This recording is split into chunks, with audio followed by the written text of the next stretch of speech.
What's up, humans, and welcome to a new Psicoactivo. Happy Sunday, everybody. Okay, I just finished an interview with Andy McQuillan from That UFO podcast. We have a review for Age of Disclosure, the film, and we promoted his book, which is really fantastic, The Atlas of Unidentified Flying Objects. You can go to the conversation. I think we covered everything and some of the controversial aspects as well, because Andy tends to be very pragmatic and very critical and very skeptical. And I appreciate that about him quite a bit. So I think it was a great combo. So you might want to go watch that one. But I do have to make videos about other things that happened. And I'm going to start with my trip to Los Angeles for the Age of Disclosure premiere, which was on Friday, the first screening. Today, on Sunday, they're at that same place at the Lumiere Music Hall is where the film was. And there's going to be a Q&A, I think, from Dan Farah, Jay Stratton, Tim Gallaudet, and I don't know who else is going to be there. But we're going to probably get some pictures and images from my good friend Dan Cleary, who I did a podcast with right after the film. I'm going to leave a link in the description for the podcast we did together for the Others from Another Mother podcast. And I got to tell you, I had a tremendous time with Dan. I really love that guy. And I think that he's also very fair in the way he covers this. And I know that he does it mostly because he loves the topic.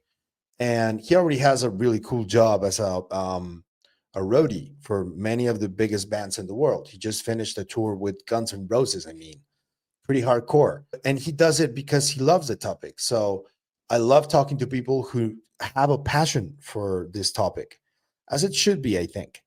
But I'm going to leave a link in the description. I'm going to take you guys through a few of the images that captured what I experienced there. My wife accompanied me. Initially, what I want to say is that she saw the film. And I was very interested for her to see it because she's a nanoscientist and a PhD.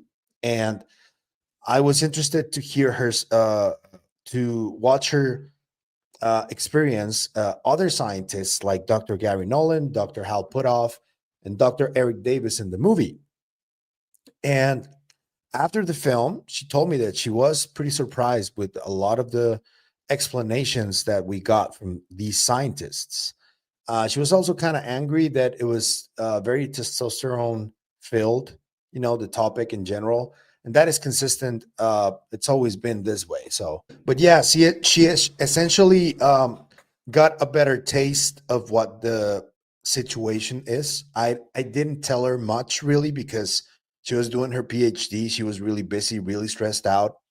So I made a decision to not involve her at all in what I'm doing until she wants to get more accustomed to the topic. And I think that this was a great way for her to understand a little bit more of what I do. And she did. And I really love that because now we can talk about it a little bit more.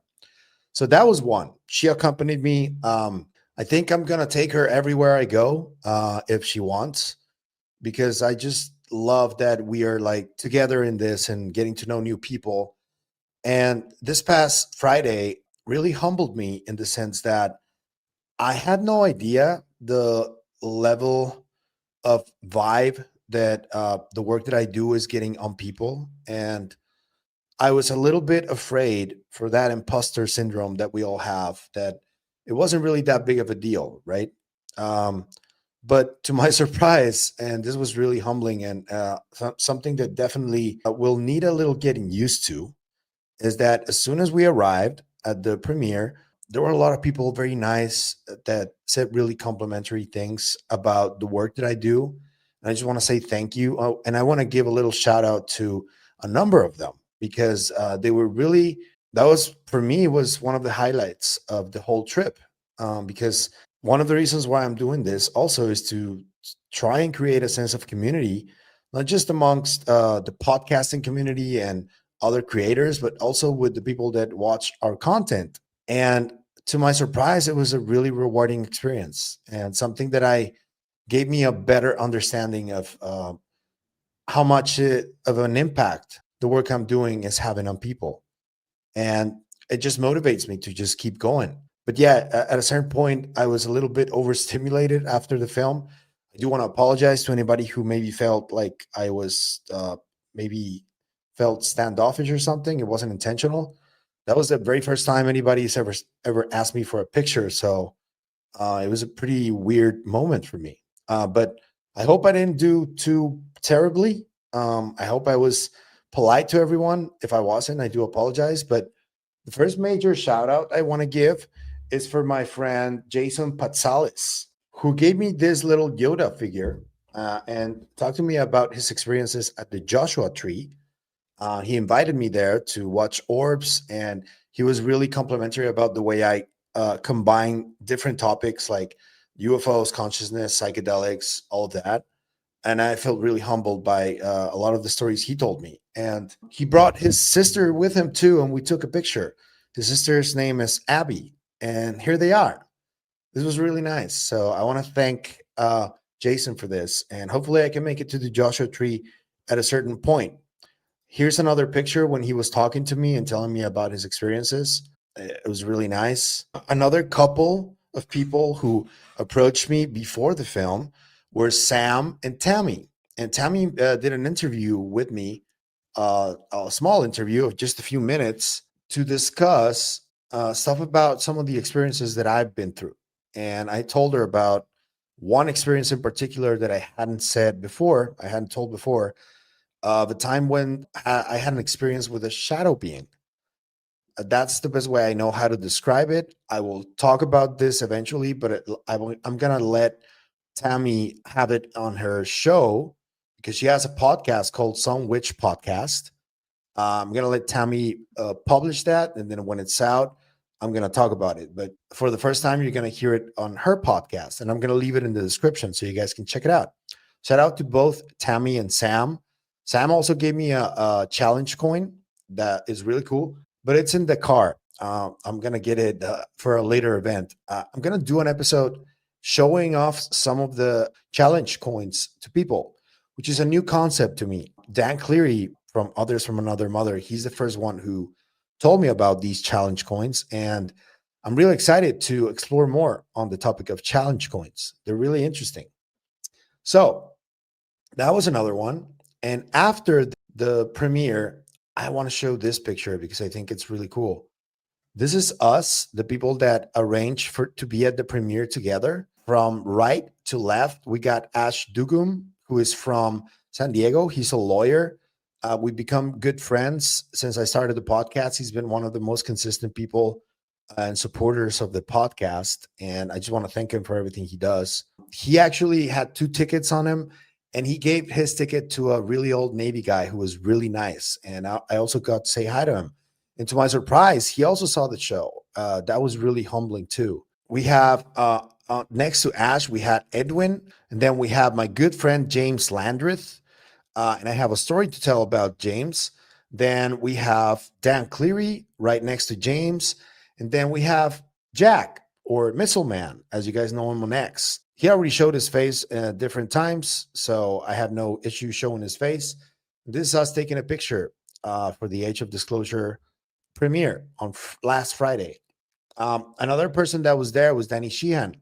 As you know, he always comes with an entourage. I got to say hi to him. I got to say hi to Matt Ford from the Good Trouble Show. I got to say hi to Lester Nare from the UAP Caucus website. And there was a bunch more people there. There was a gentleman from the Galileo Project who approached me and he said, "I'll be seeing you." And I was like, okay. It was a fun experience, a new one, but fun. Then after the movie, we did the podcast with Dan. We spoke for like 2 hours or so. It was really fun. But I got to talk to another person who has been trying to get me on his podcast. And we're going to finally have time this week. And this person already interviewed Dr. Gary Nolan. They have a really cool interview online. I'm going to leave a link in the description for it. He has a podcast called Brewafos, as in brew, as in beer. His name is Chad Ackerman. Him and his lovely wife, Laura, we met in Carlsbad for a few beers, and we spoke about religion. We spoke about the Knights Templar. They brought their pup, a dog named Ripley. She's really beautiful, and she was a little rowdy at times because we brought our own little fur baby, Chiquis. And she was there. She was really cool. She likes getting rubbed in her backside. She really loves it. She gets really excited. Um, but yeah, it was a really cool experience with Chad as well. So big shout out to Chad. And I'm gonna let you guys know what happens with that episode when we record it. I'll leave you guys a link to it. But yeah, the biggest highlight of all of that was meeting with my buddies, James and Dan and everybody, Ash, Jack, Edwin. So that was really cool. When it comes to James Landrith, and I already told you guys this story about him, but when he reached out, he's a fellow journalist. And when he reached out, it was really cool because he was going to Contact in the Desert, and I wasn't going. I didn't go to this year's event. And he told me that it was probably a good idea for him to maybe make a few t-shirts with merch with one of the logos that I have. And there are a few logos that our good friend Cole Watkins has been doing for the show. And he helped me out with the new logo of the intro. But he did a bunch of different logos that he gave to me. And I wanted to honor the work that he did by using one of these logos to create the very first batch of shirts. And uh, James did make a batch, and he hasn't been able to sell too many of them. This is an effort completely financed by him, but we made an agreement to get those t-shirts back, and I'm just going to sell them for the price that he paid so I can give him his money back. So the good news is we have new shirts with the What's Up Humans logo on them. So we finally have, check it out. Here's the logo. So we finally have these shirts, and I have in small, in medium, and large. So I'm going to start selling these. I don't know how it's going to work out yet. I have never done it before, but I'm going to start rolling out a proper way to sell them so I can get James's money back. And Ash, who's also helping with stuff like that, he made another batch of different logos of Psicoactivo. The problem is that the designer that made them for him picked the wrong logo. So they're essentially a mistake. So Ash also gave me the shirts, and there are a couple of sweatshirts as well. What I'm going to do is with each of the shirts that you buy that James got for us, I'm going to send you another shirt that Ash gave us. And that one's going to be free of charge because they're not really the logo that we wanted, but it's still a cool logo though. So that's what we're going to do. So hit me up in any social media platform, and I'm going to start rolling those out. I already have a couple that I already agreed to send to some people overseas, like my friend Tommy Gibson. I finally got a shirt for you, man. Hit me up on X or Instagram or wherever, so we can talk about the size. And I think I already have your address, so I'm gonna be sending that to you. But yeah, those are the news for that. But to me, spending time with Dan was probably the most rewarding part of it because we did get to spend a number of hours talking about everything, both on and off the record. And I just want to thank Dan for his hospitality and for having me on the show. I really, really enjoyed talking to you, and I'm going to be bugging you quite a bit in the near future. I'm going to be visiting you more often so we can hang out more because I really love hanging out with you, man. So, yeah. So that was that for the Age of Disclosure. What do you think about the film in general? Let me know, and just give me your review in the comment section down below. And what do you think about all the experience? It was really nice getting to know people more, and I'm gonna start doing more of like meetups maybe with you. Um, as I told you, it gave me a better sense of where the work I'm doing is impacting some of you, and I'm not gonna ignore that. I'm gonna try and do more stuff for you guys. Maybe I think I'm probably gonna open a Patreon so we can arrange weekly calls with you. I'll be rolling everything out as soon as I have it and just make announcements here on the YouTube page. so you guys can check it out. But for now, I'm going to leave you and just leave me your review of the film in the comment section down below. If you like the content you see, I'm going to ask you to like, share, hype, comment, subscribe, and hit the bell icon. That's all you need to do in order to help us, and it is what helps us the most. So thank you. But if you want to support us in other ways, there's a few links down there you can choose from. You can also become a member on YouTube, or you can support us through KGRA. Anything you choose to do is always appreciated. So thank you. That's it for me today on this video, but I'll see you guys in the next one. Remember, stay curious and inquisitive like Dan Cleary, always. Bye.